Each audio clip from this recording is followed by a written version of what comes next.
ज्ञानेश्वर महाराज यांचा हा अवर्णनीय असा पालखी सोहळा, आषाढी पायवारी. आणि या सोहळ्यामध्ये एक आगळेवेगळे वैशिष्ट्य आहे. अगदी तरुण माणसापासून म्हाताऱ्या माणसापर्यंत यामध्ये वयाची चालतात. याचा अर्थ असा होतो की हा आनंदच वेगळा आहे.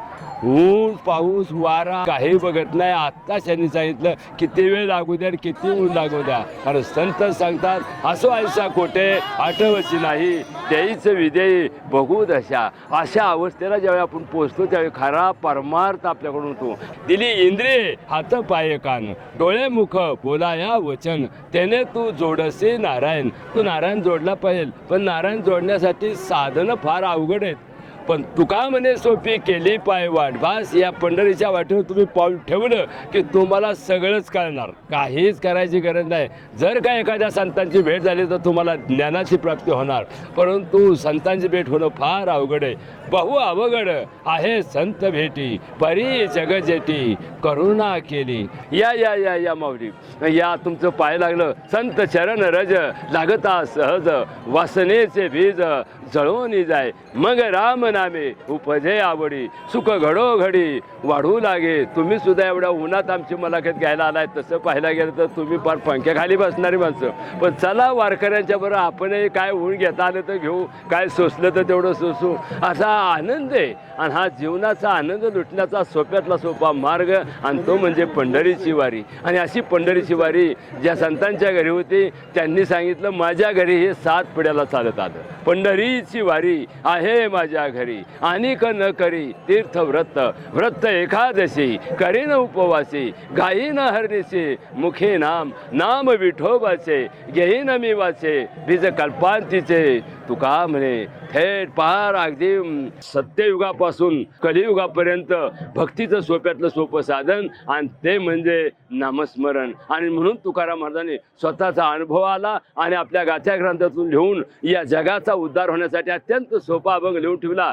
लागून या पाया विनीतो तुम्हाला, करटाळी बोला मुखे नाम, विठ्ठल विठ्ठल म्हणा वेळोवेळा. हा सुख सोहळा स्वर्गी नाही, परंतु हा मार्गच कुणी दाखवला. तुकाराम महाराजांना विचारलं त्यावेळी त्यांनी सांगितलं माझ्या अगोदरून गेलेल्या संतांनी हा मार्ग दाखवला, आणि हा मार्गावर चालण्याचा अधिकार सुद्धा दिला. ते संत म्हणजे संत श्रेष्ठ कैवल्य साम्राज्य चक्रवर्ती संत सम्राट विश्वासी माऊली ज्ञानेश्वर महाराज यांनी हा मार्ग दाखवलेला आहे. आणि त्याच मार्गाने आपण सर्वजण जर गेलो तर निश्चितपणे आपल्या जीवनात कसलाही गुंता पडणार नाही. निळोबराय सांगतात मार्ग धावून गेले आधी, दयानिधी संत ते येण्याची पंथे चालू जाता, न पडे गुंता कोठे काही.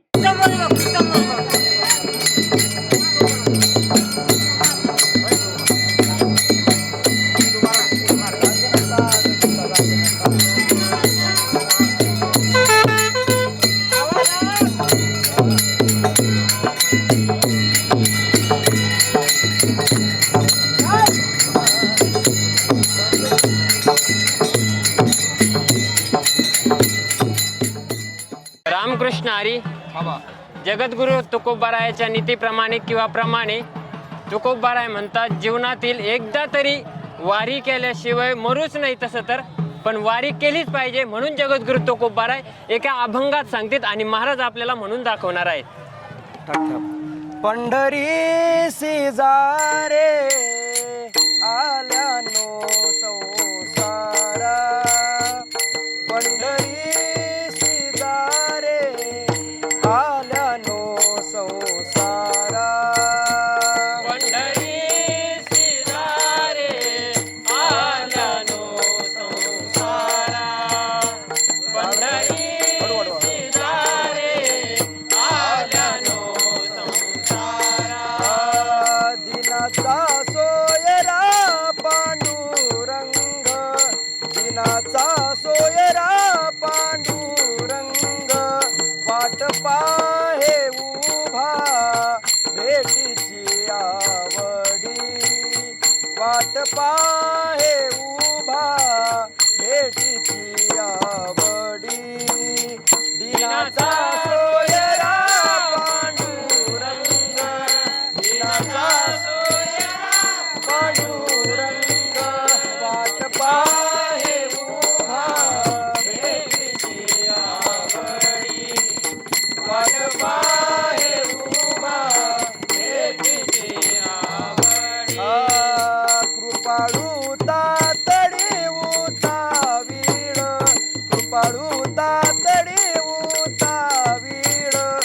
वाट पाहे उभा भेटीची आवडी वाट पाहे उभा भेटीची आवडी कृपाळूचा तरी उतावीर कृपाळूचा तरी उतावीर वाट पाहे उभा भेटीची आवडी वाट पाहे उभा भेटीची आवडी